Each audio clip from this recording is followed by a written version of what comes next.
ইব্রাহিম ইবনে Adham রহমতুল্লাহ আলাইহির কাছে এক ব্যক্তি এসে বললেন যে আমাকে এমন কিছু নসিহত করেন যে নসিহত আমাকে দুনিয়া এবং আখিরাত দুই জাহানেই কল্যাণ বয়ে আনবে, অর্থাৎ দুই জাহানেই আমার জন্য কল্যাণ হবে, ভালো হবে। ইব্রাহিম ইবনে আদহাম রহমতুল্লাহ আলাইহি, আমরা তাকে চিনি, নাম শুনছি, নাম তো শুনছি, তাহলে তো চিনি, নামে চিনি, জীবন বৃত্তান্ত জানি না, এই তো। তিনি একজন বাদশাহ ছিলেন, দুনিয়াবি বাদশাহ। পরবর্তীকালে আল্লাহ তাআলা তাকে হেদায়েত দিয়েছেন, বড় আহলুল্লাহ ও সুফি মাশায়েখদের অন্তর্ভুক্ত ছিলেন।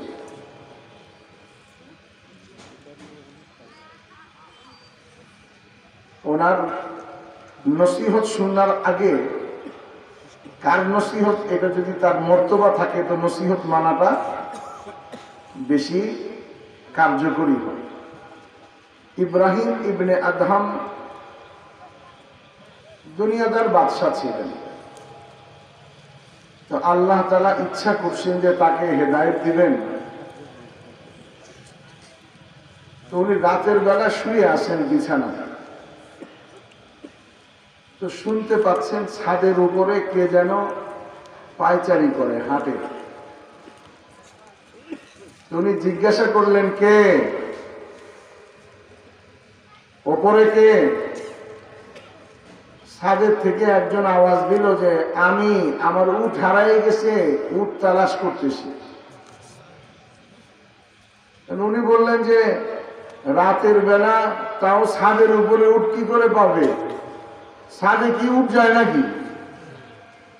যদি গরু 3 তলার ছাদে তালাশ করে, গরু হারাইলে একই তো, উঠ আর গরু পদ্ধতিগত। হারাইলে জঙ্গলে খুঁজতে হয়, ছাদে কি খুঁজবে? তুমি এই কথা বলার পরে ওই লোক উপর থেকে বলতেছে, ও ছাদে উঠ পাওয়া যায় না, তাহলে সিংহাসনে বসে কি আল্লাহরে পাওয়া যায়? উনি চিন্তায় পড়ে গেলেন যে লোকটা কি বললো। সারা রাত আর ঘুমায় নাই, তার নসিহতের ধাক্কা। আল্লাহ যখন কাউকে হেদায়েত দিতে চান তো আল্লাহ হাদিবিহীন হেদায়েত দিতে পারে। এটা হলো আল্লাহ পাকের কুদরত ও শক্তির বহির্প্রকাশ। যাকে চাই তাকে হেদায়েত দিবেন। নবীর চাচা নবীকে কতটা সহযোগিতা করছেন আবু তালেব। আমার আপনার যদি সিরাত মোতালা করি, আমরা রসুলের জীবনীটা পড়ি, আপনি বাংলাই পড়েন, তো রসুলের চাচা আবু তালেব রসুলকে কি পরিমাণ সহযোগিতা করছেন একটু পড়ে দেখেন। পিতৃ স্নেহ দিয়ে বড় করছেন, সব জায়গায় পরিচয় দিতেন, এটা আমার ছেলে।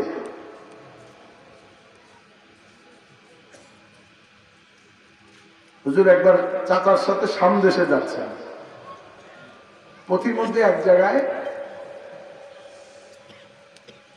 জর্ডানে এক জায়গায় গাছের নিচে বসছিলেন।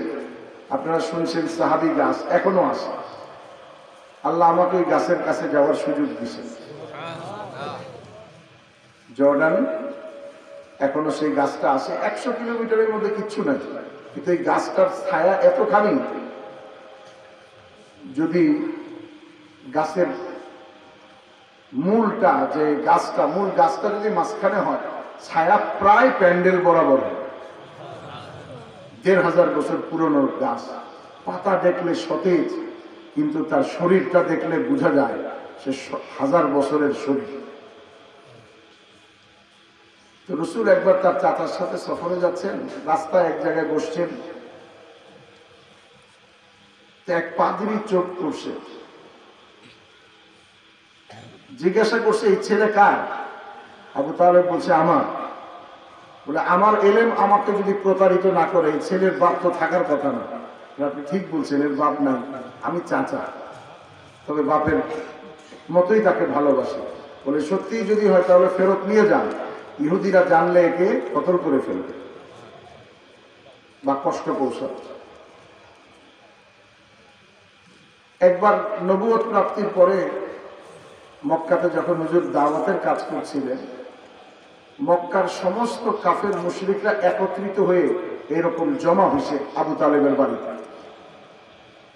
সবাই অভিযোগ, আপনার ভাতিজা সে এরকম আমাদের মূর্তিকে গালমন্দ করে, আপনার ভাতিজা অমুকের ছেলেকে দাওয়াত দিছে, আপনার ভাতিজা এইটা করছে, আপনি যদি তার বিহিত না করেন, এই ধরনের মন্তব্য আবু তালেব শুনছে শুনছে শুনছে।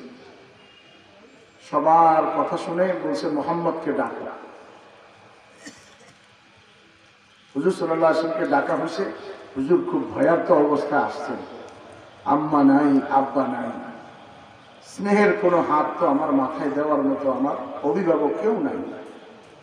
এক আমার চাচাই আসেন, আজকে বোধহয় কওমের লোকেরা বিচার দিয়ে আমার চাচার স্নেহটা আমার কাছ থেকে কেড়ে নেবে।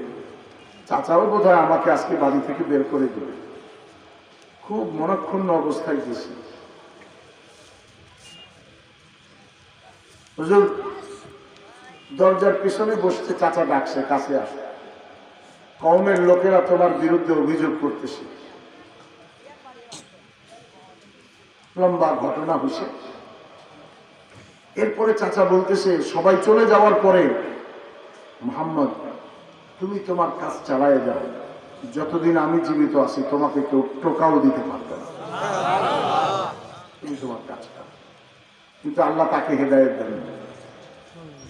আল্লাহ হেদায়েত দিয়েছেন কোথাকার হাবসার সেই বেলালকে, যার বাপের নাম জানে না কেউ। বাপের নাম তো আরবরা বলে সেই হিসেবে, বংশ পরিচিতি নাই, কিচ্ছু নাই। তো ইব্রাহিম ইবনে আদহামকে আল্লাহ ইচ্ছা করছেন যে আমি যে হেদায়েতের মালিক, হেদায়েতের মালিক কে? হেদায়েতের মালিক কে? কেউ যদি এই ব্যাপারে ভিন্ন মত পোষণ করে অথবা কিঞ্চিত বাঁকা কথা বলে, ইমানদার সেটাও বরদাস্ত করার কথা। ইমানদার সেটাও বরদাস্ত করতে পারে না, কারণ হেদায়েতের একচ্ছত্র মালিক আল্লাহ। জমিনের মালিক যেমন আল্লাহ, আসমানের মালিক যেমন আল্লাহ, কাউকে হেদায়েত দেওয়ার একচ্ছত্র মালিক আল্লাহ।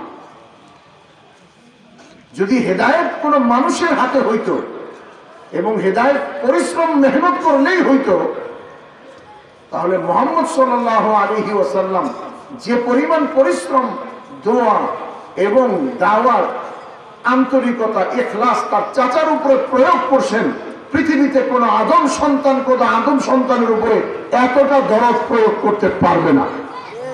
তারপরেও চাচার নসিবে কি হয় না? হেদায়েত হয় না। ইব্রাহিম ইবনে আদহামকে আল্লাহ দেখাইছেন যে হেদায়েতের মালিক আল্লাহ। তুমি রাতভর চিন্তা করলে লোকটা কি বলছে। সকালবেলা একটা ছেলে আসছে, বাদশার দরবারে যখন কেউ আসে অনেক অ্যাপ্লিকেশন করে আসে, আসলে বাদশার দিকে মনোনিবেশ করে, কথাবার্তা মনোযোগ দিয়ে শোনে। কেউ যদি বাদশার দরবারে যায়, প্রেসিডেন্টের কাছে যায়, আর যায়া ঝাড়বাতি দেখে, ফ্যান দেখে, তো বাদশার তো রাগ উঠবে। ইব্রাহিম ইবনে আদহামের দরবারে একটা ছেলে আসছে, একবার লাইট দেখে, একবার ঝাড়বাতি দেখে, একবার কার্পেট দেখে। তো বাদশা বলে, এইদিকে তাকাও, কি দেখো তুমি? আমাকে দেখো। তো যুবক বলে, না না, আপনার এই মুসাফির খানাটা বড় সুন্দর সাজাইছেন, এটা দেখলাম। তো বাদশার আরো মেজাজ খারাপ হয়ে গেছে, আমার প্রাসাদের কয় মুসাফির খানা। বলে, তোমার কাছে কি এটা মুসাফির খানা মনে হয়? তো ছেলেটা বললো, বাদশা আপনার দাদা কোথায়? কি ছিল? বাদশা ছিল। কোথায়? চলে গেছে। আপনার আব্বা? আমার আব্বা বাদশা ছিল। উনি কোথায়? চলে গেছে। আপনি তো বাদশা, চিরদিন থাকবেন। আর মানুষ কি চিরদিন থাকে? আমিও চলে যাব। তাহলে তো আমি মুসাফির খানা ঠিকই বলছি। আপনার আব্বা এই প্রাসাদে ছিল, চলে গেছে, দাদা ছিল, চলে গেছে, আপনি আসেন আর আপনি বলতেছেন আপনিও চলে যাবেন, তাহলে তো এটা মুসাফির খানাই বটে। বলে এই লোক এই ছেলে চলে গেছে। তো বাদশা আবার চিন্তা করতেছে এই ছেলেটা কি বললো। 3 নম্বর ঘটনা হয়েছে, রাতের বেলা ঘুমাইতে গেছি। এখনকার জামানা হলো সব আর্টিফিশিয়াল, অরিজিনালিটি বলতে কিছু নাই। কয়দিন পরে গ্রাম হওয়া শুরু হবে, আল্লাহ আল্লাহ না করুক, খানা পিনার দোকান থেকে কিনে খাবে, রান্না করে খাওয়ার মজা শেষ হয়ে গেছে। আগে পিঠা বানায় খাইতো গ্রামে, এখন বারবিকিউ খায়, পিঠার দোকান থেকে কিনা খায়। অরিজিনালিটি আস্তে আস্তে হারায় ফেলতেছে। আগেকার দিনে টাকা পয়সা ছিল অরিজিনাল, স্বর্ণ মুদ্রা, রৌপ্য মুদ্রা। সরকার যদি বলতো যে এই টাকা বাতিল, তো এই স্বর্ণটারে পুঁতা দিয়ে সেইচা স্বর্ণ হিসেবে বেচলেও তো টাকা, স্বর্ণ হিসেবে বিক্রি করলেও মাল পাওয়া যেত।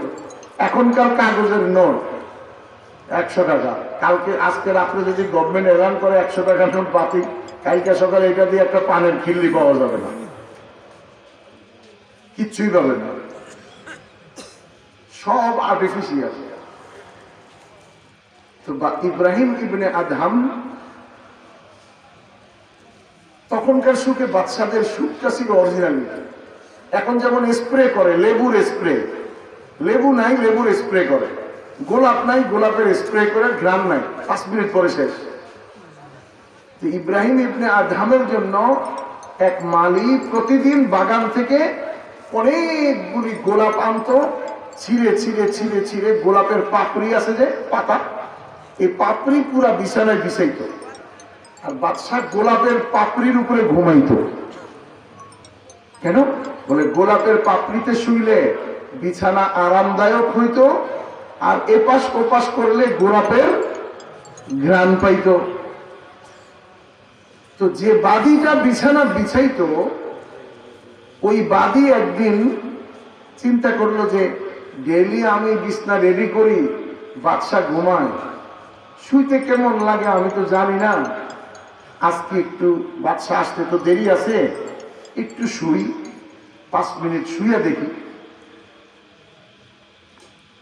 তো বাদী ক্লান্ত হয়ে বিছানায় শুইছে, ঘুম ছিল, ঘুমাইছে বসে। তো বাদশা আইসা দেখে যে চাকরানি বাদী তার বিছানায় ঘুমাই রইছে, বাদশার তো মহারাগ উঠছে। তো বাদশাহ বাদীর কান ধরে উঠাইয়া শরীরের শক্তি দিয়ে দিছে এক থাপ্পড়। থাপ্পড় মারার সাথে সাথে বাদী চিৎকার করে কাঁদতে শুরু করছে। চিৎকার করে কান্না করে আবার সাথে সাথে থেমে গেছে।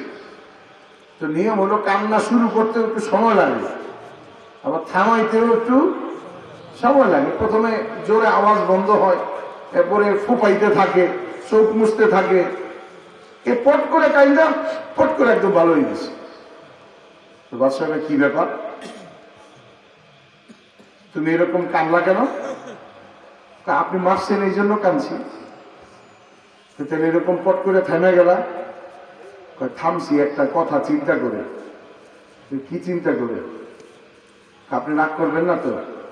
না, রাগ করবো না, বলো। চিন্তা করলাম আপনার বিছনায় 5 মিনিট ঘুমাইছিলাম, যে জোরে থাপ্পড় মারছেন, তো আপনি যে সারা রাত ডেলি ঘুমান প্রত্যেক দিন, আল্লাহ আপনারে কি মারব? আপনার বিছনায় 5 মিনিট ঘুমাইছিলাম গোলাপের পাপড়িতে, তাতে এত জোরে থাপ্পড় খাইছি, তো যে ব্যক্তি প্রতিদিন ঘুমায় তারে না জানে কি মারব? বাদশা চুপ হয়ে গেছে। এই 3 জিনিসের পরে আল্লাহ তার দিলে দিছে যে রাজত্ব ছাড়ো, এ চলবে না। আল্লাহ তাকে হেদায়েত দিছেন, হজ সফরে রওনা হয়েছে। আরব দেশের এক জায়গায় ইরাক অঞ্চলে হয়তো ছিলেন, ওইখান থেকে সৌদি আরবে হজে গেছেন। প্রত্যেক 2-4 কদম চলে 2 রাকাত নামাজ, শুকরের নামাজ, যে আল্লাহ তুমি আমাকে হেদায়েত দিছো, এইভাবে নামাজ পড়তে পড়তে পড়তে পড়তে পড়তে পড়তে পড়তে পড়তে পড়তে 2.5 বছরে মক্কা শরীফ গেছে পায়ে হেঁটে। এই হলো ইব্রাহিম ইবনে আদহাম। যখন রাজত্ব ছেড়ে গেছে, পাগল বেশে আল্লাহকে ডাকতো। একদিন সমুদ্রের কিনারে বসে জামা সিলাই করে, নিজের জামা মোটা ছিঁড়ে গেছে, ছিঁড়ে একজনে আইসাকে, মিয়া এমন পাগল হইলা, আল্লাহ তোমার কি রাজত্ব দিছিল, খাদেম খুদ্দাম চাকর নৌকার গোলাম বান্দি, কত খানা পিনা কাপড় চোপড়, আর তুমি ওই রাজত্ব তুইয়া এনে ফকিরের বেশে জামা সিলাও। ইব্রাহিম ইবনে আদহাম বলছে, না, এটা সবক দেওয়া দরকার। তো মুখে কিছু না কইয়া সুইটা পানিতে ফালাই দিছে। ফালাই দিয়ে এবার মাছদেরকে বলতেছে, এই মাছ, আমার সুইটা নিয়ে আসো। তো সব মাছগুলি মুখে করে একটা করে স্বর্ণের সুই নিয়ে আসছে, আইনে সামনে দিছে। উনি বলে, না না, স্বর্ণের সুই দিয়ে আমি কি করবো, যেটা আমি সিলাইতেছিলাম আমারটাই নিয়ে আসো। তো একটা মাছ যাইয়া ওই সুইটাই নিয়ে আসছে। তো উনি সুইটা নিয়ে ওই লোকরে বললেন, ওই রাজত্ব ভালো না এই রাজত্ব ভালো? এই ইব্রাহিম ইবনে আদহামের কাছে এক লোক গিয়ে বলছে, হুজুর আমাকে কয়েকটা নসিহত করে। কি নসিহত? যে নসিহতের দ্বারা আমার দুনিয়া এবং আখিরাত দুইটাই সুন্দর হবে। আচ্ছা ঠিক আছে। তো হযরত তাকে বললেন, উতরিকুল মাআসি, গুনাহ ছেড়ে দাও, নাফরমানি করো না। হুজুর মানুষ হইছি, নাফরমানি আব্বাজানে করছে দেখেই তো আসছি, আমি আর নাফরমানি না করে কেমনে থাকবো? নাফরমানি এটা বড় কঠিন যে গুনাহ করবো না। অন্য কোন নসিহত বলেন এটা ছাড়া। ইব্রাহিম ইবনে আদহাম বললেন, আচ্ছা গুনাহ ছাড়া থাকতে পারবে না, ঠিক আছে, তাহলে এক কাজ করো, গুনাহ করো কিন্তু আল্লাহর দেওয়া রিজিক খাইও না। কারণ তুমি আল্লাহর রিজিক খাইয়ে আল্লাহর নাফরমানি করবা, এটা তো ঠিক না। হুজুর আল্লাহর রিজিক ছাড়া কি কাম? ইমানদার ছিল। হুজুর জমিনে আসমানে যা কিছু আছে সব তো আল্লাহর রিজিক। আমরা এখন অনেক সময় মনে করি কি, আল্লাহর রিজিক তো সে গাছের ফল, ক্ষেতের ধান, আমি আবার এগুলা খাইটাই না। অনেকে মনে করে আমি ইউরোপে ছিলাম তো পাস্তা খাই, কেউ কয় আমি আমেরিকাতে ছিলাম তো পেস্ট্রি কেক খাই। আরে ছাগল, পেস্ট্রি কেক কি আসমান থেকে নাজিল? এটা কি তোর বাপের টাকায় তৈরি হয়েছে? এই পেস্ট্রি কেক কি তুমি নিজে তৈরি করছো? বলে হ্যাঁ তৈরি করছি। আরে পাগল, পেস্ট্রি কেক কি দিয়ে তৈরি হয়েছে? এর মধ্যে তো চিনি আছে। চিনি কি দিয়ে হয়েছে? গ্যান্ডারি থেকে। বলে গ্যান্ডারি কোথেকে হয়েছে? বলে জমিন থেকে। জমিনে কে দিছে? ওইটা তো আল্লাহ দিছে। বলে পেস্ট্রি কেকে আর কি আছে? বলে এর মধ্যে সুজি আছে, আটা আছে। আটা কোথেকে হয়েছে? গমের থেকে হয়েছে। গম কোথেকে হয়েছে? ওই জমিন থেকে হয়েছে। ওই জমিনে কে দিছে? এটাও তো আল্লাহ দিছে। এইভাবে একে একে একে দেখে সবই আল্লাহ দিছে। এখন কি করে, তো আমি তো চিন্তা করি নাই, আমি তো মনে করছি পেস্ট্রি কেক আমার টাকায় খাই, এটা তো আল্লাহ দিছে। জমিনে এমন কিছু নাই যেটা মানুষের খাবার আল্লাহ না দিছে, আর সেটা জমিন থেকে না হয়েছে। খাবার কোনোটা জমিন ব্যতীত নাই। এই জন্য হাদিসে আসছে, মানুষ যখন জান্নাতে যাবে তো আল্লাহ জান্নাতের মধ্যে প্রথম খাবার কি দিবেন? এই গোটা পৃথিবীটাকে আল্লাহ তার কুদরতি হাত দিয়ে রুটি বানাবে। এই দুনিয়ার পুরো জমিনকে আল্লাহ তার কুদরতি হাত দিয়ে রুটি বানাবে, আর মাছের কলিজা দিয়ে প্রথম খাবার দিবে। এখন আমাদের যারা আমরা কোরআন হাদিসের ইলম শিখি নাই, আমাদের কাছে তো এই সকল কোরআন হাদিসের ব্যাখ্যা ছিল না। ওলামা ইকরাম, এই যে মাদ্রাসাগুলিতে আমরা সাহায্য সহযোগিতা করি, এরা ওই জাতি যারা এই নাবালেগ বয়স থেকে কষ্ট করতে করতে করতে করতে করতে শুধু একটা উদ্দেশ্য যে কোরআন আর হাদিসের মর্মার্থ উম্মতের কাছে নিজের খেয়ে নিজের পরে পৌঁছে দিব। এরা ওই জাতি, এরা আল্লাহর সিপাহী। তো ওলামায়ে কেরাম আমাদেরকে বুঝাইছেন। আমরা চিন্তা করছি যে এই গোটা জমিন যদি আল্লাহ রুটি বানান, খাইছে এই রুটি কেমনে খামু? এই রুটির মধ্যে, এই মাটির মধ্যে বালু, ময়লা, বাঁশ, এর মধ্যে ঘাস, কাটা, কত কিছু। এটা হলো আমাদের মাথা। কোরআন হাদিসের এলেম সারা যে মাথা, ওই মাথায় আছে এইটা। এই রুটি কেমনে খামু? ওলামায়ে কেরাম বলছে, আরে পাগল, আল্লাহ পাক এটা বুঝান নাই এই জমিনের বালু আর মাটি দিয়ে রুটি বানাবেন, এটা বুঝান নাই। এই হাদিসের মর্ম কিছু অন্য। বলে সেটা কি? বলে সেটা হলো পৃথিবীতে যত ধরনের স্বাদ আছে, তেঁতুলের টক জমিন থেকে, আমের মিষ্টি জমিন থেকে, গমের দানা জমিন থেকে, চিনির মিষ্টতা জমিন থেকে, কামরাঙ্গার টক জমিন থেকে, কলার মিষ্টতা জমিন থেকে, আপেল জমিন থেকে, আঙ্গুর জমিন থেকে, ধান জমিন থেকে, পৃথিবীতে যত খাবার আছে সব জমিন থেকে, যত ধরনের স্বাদ আছে জমিন থেকে। আল্লাহ বুঝাইছেন জান্নাতে যাওয়ার পরে সমস্ত স্বাদের সমন্বয় এমন এক রুটি দিবেন যে রুটির মধ্যে পৃথিবীর সকল খাবারের স্বাদ থাকবে। আল্লাহ এটা বলছে। তো ইব্রাহিম ইবনে আদহাম বলছে, যদি নাফরমানি করতেই হয় তো আল্লাহর রিজিক খাইও। বলছে, হুজুর আল্লাহর রিজিক না খাইয়ে কই যাব? আল্লাহর রিজিক ছাড়া তো বাঁচার উপায় নেই। তো বলে, তাহলে তোমার শরম করে না? তুমি আল্লাহর নাফরমানি করবা আল্লাহর রিজিক খাইয়া? আচ্ছা যাও, ঠিক আছে, তারপরেও যদি তোমার নাফরমানি করতে হয় আল্লাহটা খাইয়া, এক কাজ করো, আল্লাহর জমিনের বাইরে অন্য কোথাও যাইয়া করো। হুজুর আল্লাহর জমিনের বাইরে কই যাও? 400 বছর হাঁটলেও তো আল্লাহর জমিনে, মরলেও আল্লাহর জমিনে। আল্লাহর জমিন ছাড়া তো কোথাও কিছু নাই। তাহলে আল্লাহর জমিনে আল্লাহর রিজিক খাই আল্লাহর নাফরমানি করতে চাও? আচ্ছা ঠিক আছে, যাও। তাহলে এক কাজ করো, এমন জায়গায় যায় নাফরমানি করো যাতে আল্লাহ না দেয়। তো লোক কি বলে, আল্লাহু আকবার, হুজুর আল্লাহ দেখে না এমন কোন জায়গা তো নাই। ইন্নাল্লাহা ইয়া'লামু খাইনাতাল আ'য়ুন ওয়া মা তুখফিস সুদূর।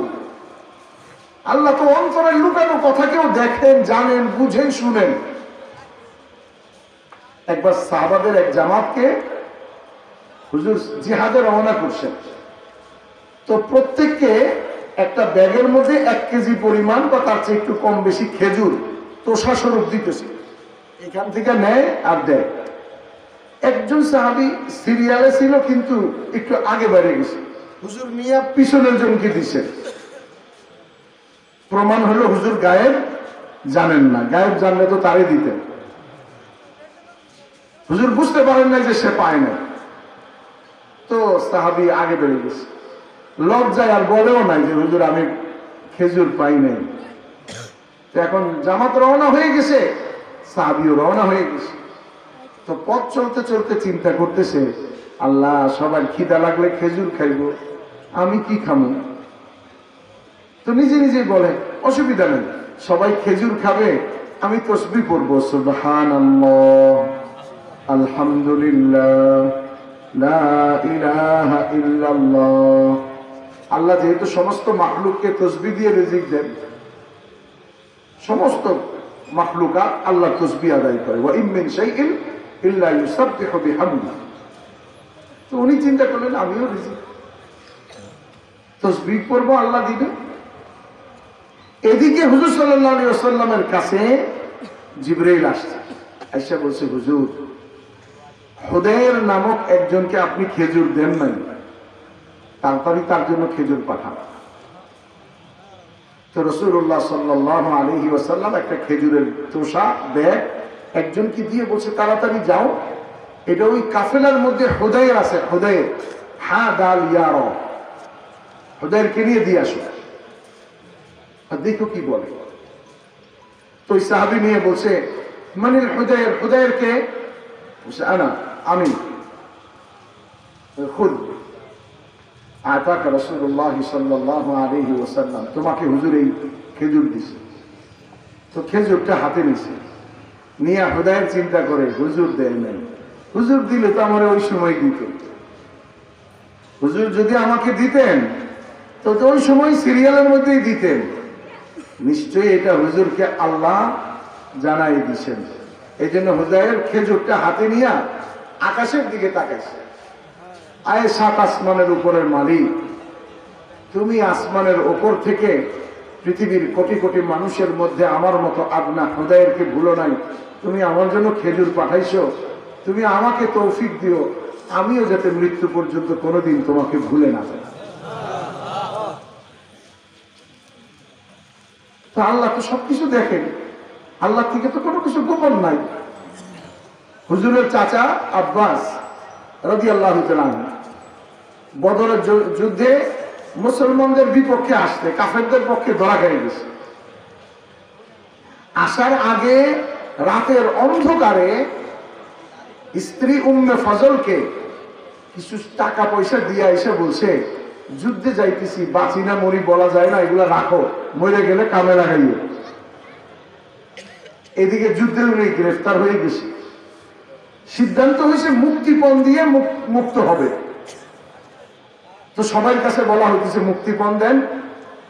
তো হুজুর চাচারা বলছে, চাচা দেন, টাকা দিয়ে মুক্তি হন। ভাতিজা, আমার কাছে তো কোনো টাকা পয়সা নেই। আচ্ছা, টাকা নাই তো যাইয়া দিয়েন, বাড়ি যাইয়া পাঠাই দিয়েন। বাড়িতেও কোনো টাকা পয়সা নেই। হুজুর বলেন, চাচা আসার আগে দিয়া রাত্রেবেলা চাচির কাছে যে টাকা দিলেন ওইটা কি হবে? আব্বাস রাদিয়াল্লাহু তাআলা, এটা তো কেউরে বলি নাই। তো আল্লাহ তো আসমান থেকে সব দেখেন।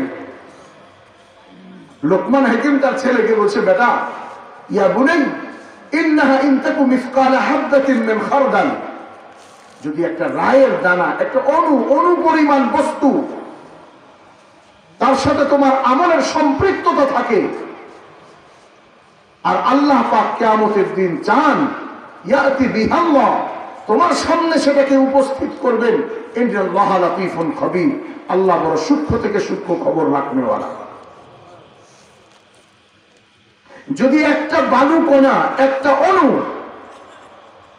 কারো হাতে দিয়ে বলা হয় যে তোমরা পৃথিবীর সকল মানব আর দানব মিলে চেষ্টা করো, কোন পুকুরে, কোন বিলে, কোন হাওরে, কোন মরুভূমিতে, আরবে অথবা আফ্রিকাতে, আটলান্টিক মহাসাগরের তলদেশে, জমিনের তলদেশে অথবা আসমানের উপরে চেষ্টা করো এটাকে লুকানো যায় কিনা এমন জায়গাতে যেখানে আল্লাহ দেখেন না। সারা পৃথিবীর সমস্ত মানব আর দানব আর ফেরেশতা মিলে এমন কোন জায়গা খুঁজে পাবে না যেখানে একটা বালু কণাকে লুকাইতে পারে, কারণ আল্লাহ সব দেখেন, আল্লাহ সব শুনেন, আল্লাহ সব বুঝেন। তো বললেন যে হুজুর, আল্লাহর থেকে লুকাইয়া আল্লাহর চোখের আড়ালে কোথায় যাবো, সব জায়গায় তো দেখে, কই লজ্জা করে না? আল্লাহর সামনে আল্লাহর রিজিক খাইয়া আল্লাহর জমিনে নাফরমানি করবা? বলে তাহলে এক কাজ করো, ঠিক আছে, মারা যাওয়ার সময় আজরাইল আসলে তারে বললো যে আমার অসুবিধা আছে, আমি গেলে মাইর খামো, আমি যাবো না, কারণ আমি যে কাম করছি তাতে ওখানে গেলে আমি মাইর খামো, মাইর একটাও নিচে পড়বো না, আমি যাবো না। পারবো না? না হুজুর, এটাও তো পারা যাবো না। কেন? ওই মালাকুল মউত এমন এক জিনিস, এ তো নবীরও ছাড়ে নাই, এ মোহাম্মদ আলী বক্সারে ছাড়ে নাই, এ সুমু কুস্তিগিরে ছাড়ে নাই, এ মুসারে ছাড়ে নাই, ইসারে ছাড়ে নাই। এ এমন এক জিনিস, সে যুবকরে ছাড়ে না, বৃদ্ধকে ছাড়ে না, বুড়ারে ছাড়ে না, পুরুষরে ছাড়ে না, মহিলাকে ছাড়ে না, ধনীকে ছাড়ে না, গরিবকে ছাড়ে না। এর থেকে লুকানো যায় না। সে যখন চায়, যেখানে চায়, যে অবস্থায় চায়, ওই অবস্থার মধ্যে নিয়ে যায়। আরে সুলাইমান আলাইহিস সালামের দরবারে এক লোক বসা, মালাকুল মউত মানব রূপে আইসা এই লোকের দিকে চোখ ঘুরে তাকাইছে। উনি চলে যাওয়ার পরে সাল্লাল্লাহু আলাইহি ওয়াসাল্লামকে ওই লোক জিজ্ঞেসে, হুজুর এটা কেঠা এরকম করে চাইলো? এই লোকটা কে? এটা ফেরেশতা মালাকুল মউত। হুজুর আমার দিকে যেমনে চাইছে আমার ভয় করে, এই লোক আমার মেরে ফেলবে, এ বোধহয় আমার জান কবজ করবে। করলে তো করতো, তোর তো ছাড়তো না, তো গেছে গা।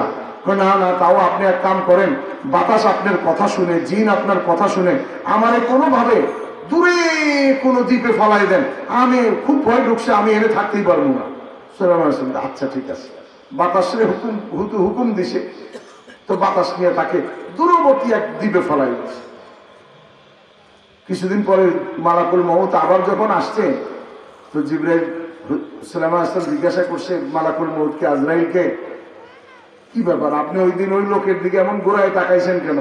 এই লোক যে ভয় পাইছে।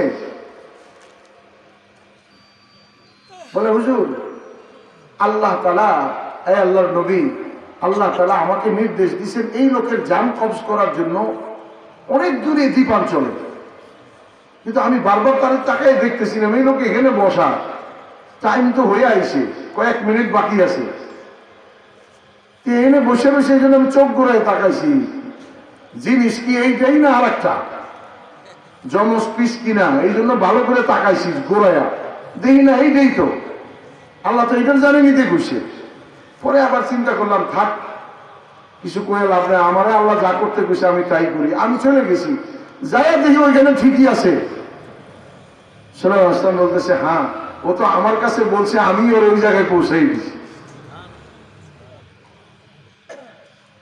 তো ওই লোক ইব্রাহিম ইবনে আদহামকে বলছে যে মউত থেকে লুকান যাইব না, এ এমন জিনিস, কুল ইন্নাল মাউতাল্লাযী তাফিররুনা মিনহু ফাইন্নাহু মুলাকীকুম সুম্মা তুরাদ্দুনা ইলা আলিমিল গায়বি ওয়াশ শাহাদা ফায়ুনাব্বিউকুম বিমা কুনতুম তা'মালুন।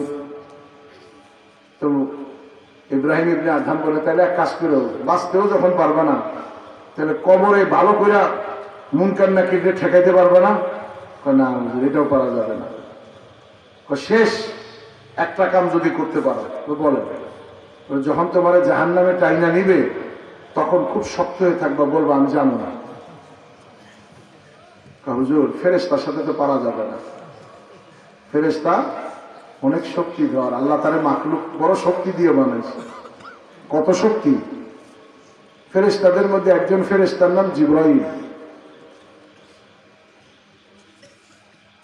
কওমে লুতের লোকেরা যে এলাকাতে বসবাস করত, এটাও জর্ডানে 7টা গ্রাম ছিল। অঞ্চলটা এখান থেকে সিলেট থেকে আরো বেশি হবে, সিলেট শহর এখান থেকে যা তার চেয়ে বেশি হবে, তার চেয়ে অনেক বেশি। ডেড সি যেটাকে বলে, মৃত সাগর। মৃত সাগর এই জন্য বলে যে এই পানির দুই পাশে কোনো কানেকশন নাই, অন্য সাগরের সাথে সংযোগ নাই, এই জন্য মৃত সাগর বলে। এই জায়গায় কওমে লুতের 7টা গ্রাম ছিল। আমাদের জামানার মতো ছোট্ট গ্রাম না, বড় বড় গ্রাম। এই পাশে জর্ডান, ওই পাশে ফিলিস্তিন। তো এরা যখন অন্যায় করছে, আল্লাহ তাআলা জিবরাইলকে বলছে যাইয়া এদেরকে উল্টে দাও। তো জিবরাইল আলাইহিস সালামের এক বর্ণনায় 100 ডানা, পাখির যেমন 2 ডানা, জিবরাইলের 100 ডানা। আর এক বর্ণনায় লাহু সিত্তুমিআতু জানাহ, তার 600 ডানা। ওয়াফি কুল্লি জানাহ সিত্তুমিআত রিশ, প্রত্যেক ডানায় 600 পর। মুরগির পর হয় না, কবুতরের পর, এরকম 600 পর।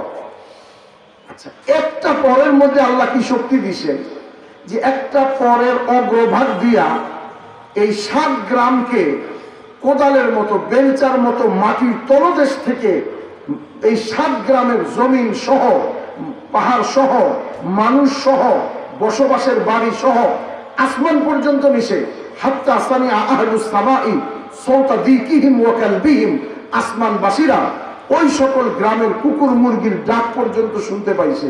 এরপরে উবুর করে জমিনে ফেলে দিছে, আর ওইখানে ডেড সি আর মৃত সাগর হইছে। তাহলে এক ফেরেশতার 600 ডানার, এক ডানার 600 পরের, এক পরের আগায় যদি এইটুক শক্তি হয়, পুরা পরে কতটুক শক্তি, এক পরে এই শক্তি যদি হয়, তাহলে 600 পরে কি শক্তি, 600 পরে যদি এই শক্তি হয়, 600 ডানায় কি শক্তি, ডানায় যদি এই শক্তি হয়, শরীরে কি শক্তি? আল্লাহু আকবার। তো ওই লোক বলতেছে ফেরেশতারে ফিরান যাইব না, তাই না লয়ে যাইব, নিয়ে আসার মেরে জাহান্নামে ফালাইব। তখন ইব্রাহিম ইবনে আদহাম বলছে, এতগুলা কাজ যদি কোনোটা নাই পারো, তাহলে এক কাজ করো, প্রথমটাই করো, নাফরমানিকে ছেড়ে দাও। আল্লাহ রসুল বলছেন, নাফরমানি ছেড়ে দাও, তুমি সবচেয়ে বড় আবেদ হইতে পারবে। এখন আমি তো ধীর স্থির ভাবে কথা বলছি, আসলে বুঝি না, আমি ভুলেই গেছিলাম, রাতও হয়েছে। এখন একটা কথার প্রয়োজন ছিল, আমি এটা শুধু এলান করি সংক্ষেপে, সেটা হলো গুনাহ থেকে বাঁচা জরুরি কিনা বলেন? জরুরি কিনা? গুনাহ থেকে বাঁচবে কোন শক্তি দিয়া? ধরেন একজনের হাতে শক্তি অনেক, মোহাম্মদ আলী ক্লে বক্সিং, তার মতো শক্তি, গুনাহ থেকে শক্তির কারণে বাঁচতে পারবে? এই শক্তি হইলে আরো গুনাহ বেশি করে, যারে মারার না তারও মাইরে দেয় বলে। তাহলে গুনাহ থেকে বাঁচার জন্য কি টাকা পয়সা দিয়ে বাঁচা যাবে? বলে না পাগল, টাকা পয়সা হলে বেশি গুনাহ করে, এটাই স্বাভাবিক। টাকা পয়সার একটা যে হুজুর বয়ান করলেন আমার আগে, যে টাকা পয়সার লগে ফিতনা অটোমেটিকলি, বালা মুসিবত অটোমেটিকলি আসে। হ্যাঁ, হাদিসে আসছে এটা, হুজুর যেটা বলছে যে আমি কোন জাতিকে অর্থ সম্পদ দিছি আর তার সাথে ঝগড়া দেই নাই, এখনো হয় নাই, এখনো পর্যন্ত এটা হয় না। তাহলে গুনাহ থেকে বাঁচা যে শক্তি দরকার, সে শক্তিটা একমাত্র ইমানি শক্তি। সে শক্তিটা কোন শক্তি? যদি ইমানি শক্তি থাকে, সে যদি 90 বছরের বৃদ্ধ হয় গুনাহ থেকে বাঁচতে পারবে, সে যদি 20 বছরের যুবক হয় গুনাহ থেকে বাঁচতে পারবে, সে যদি কুফরস্থানে বাস করে গুনাহ থেকে বাঁচতে পারবে। আর যদি ইমান দুর্বল হয়, তাহলে সে কুস্তিগির হইলেও গুনাহ থেকে বাঁচতে পারবে না, আর বৃদ্ধ হয়ে গেলে বুড়া হওয়ার কারণে গুনাহ থেকে বাঁচতে পারবে না। আর সে যদি মক্কা মদিনায় বাস করে, তবুও গুনাহ থেকে বাঁচতে পারবে না। গুনাহ থেকে বাঁচার জন্য যে শক্তিটা লাগবে, সেটা হলো কি শক্তি? ইমানি শক্তি। ইমান থাকে কোথায়? নাভির নিচে না উপরে, বগল তলে না দিলের মধ্যে? কোথায় থাকে? দিলের মধ্যে। দিলের মধ্যে ইমান ঢুকে কোন জায়গা দিয়া? কান, চোখ, জবান, মস্তিষ্ক। এই 4টা লাইনে যখন কোনো মানুষ মৃত্যু ও তার পরবর্তী জীবন সম্পর্কে আলোচনা করে, শুনে, বলে, অন্যের সাথে আলোচনা করে, তখন তার দিলের মধ্যে ইমানের মাপকাঠি, ইমানের শক্তি, ইমানের হারারত, ইমানের তাপমাত্রা বাড়তে থাকে। আর তার জন্য আল্লাহর হুকুম মানা, নবীর তরিকায় চলা সহজ হয়ে যায়। এই জন্য এই ইমান বৃদ্ধি করার একটা সহজতর উপায় সাধারণ মানুষের জন্য তাবলীগের কাজ। ওলামা ইকরাম তো এই 4 লাইন ব্যবহার করে, সারাদিন কিতাব পড়ে, পড়ায়, শুনে, বলে। তা আমরা সারাদিন কি বলি? মহিলারা ঘরের মধ্যে আদা, রসুন, পেঁয়াজ, তেল, চাল, ডাল, বাচ্চা গাচ্চা, এইগুলার মধ্যে। আমরা পুরুষরা সারাদিন জমিন, চাষ, দোকান পাট, কত হাজার শব্দ এই কান দিয়া দুনিয়া দুনিয়া দুনিয়া দুনিয়া, টাকা টাকা টাকা টাকা টাকা টাকা টাকা টাকা। তো কলিজার মধ্যে এমন ঢুকছে, এখন আখিরাতের ফজিলত 1 কোটি কইলেও লড়ে না, দুনিয়ার ফজিলত 2 টাকা কইলেই সজাগ হয়ে যায়। দুনিয়ার 2 টাকার বড় দাম। কাউকে যদি বলে আপনি 5 টাকা দিব, একটু দেরি করেন, নামাজটা একটু পরে পড়েন, জি ঠিক আছে, অসুবিধা নাই। অথচ নামাজ যে যাইয়া পড়লে কত লাভ হইতো? তাকবীর উলার সাথে পড়ার দ্বারা 1000 উট আল্লাহর রাস্তায় সদকা করার নেকি পাইতো।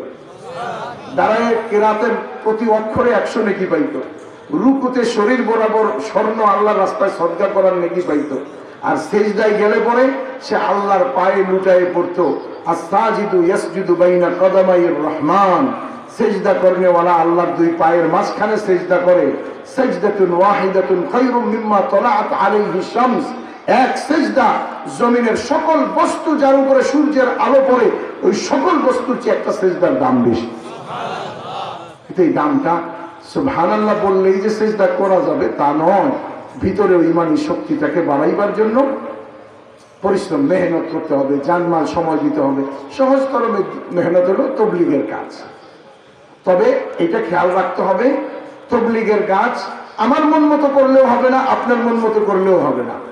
তবলিগের কাজটা কোনো একক ব্যক্তি বললেও হবে না। তবলিগের কাজটা করতে হবে, যেহেতু এটা দিনের কাজ, এটা করতে হবে কোরআন সুন্নাহ অনুযায়ী। আচ্ছা, আপনারা সহজ একটা শেষ প্রশ্ন আমার। একজনে ইনজেকশন নিছে, এখন ইনজেকশন নেওয়াতে রোজা ভাঙ্গা গেছে না আছে, এই মাসলা আপনারা খোঁজার খোলা জিজ্ঞাসা করবেন, না গোয়েন্দারে জিজ্ঞাসা করবেন, না লামাশামপুর মাদ্রাসায় আর কানাইঘাট মাদ্রাসায় জিজ্ঞাসা করবেন? মাদ্রাসায় জিজ্ঞাসা করবেন। একজনের কইতেছে, হুজুর রোজা রাখা অবস্থায় আমি নাকে পানি দিতে গিয়ে নাক দিয়ে পানি ঢুকে গেছি, তো এইটা রোজা আছে না নাই? এই কথা কোথায় জিজ্ঞাসা করবেন? তিন চিল্লার সাথীকে না আলেমকে? আলেমকে। একজনে বলে নামাজের মধ্যে হঠাৎ করে একজনে সালাম দিছে বলে আমি বলছি ওয়ালাইকুম আসসালাম, হুজুর নামাজ আছে না নাই? এটা কারে জিজ্ঞাসা করবেন? আলেমকে।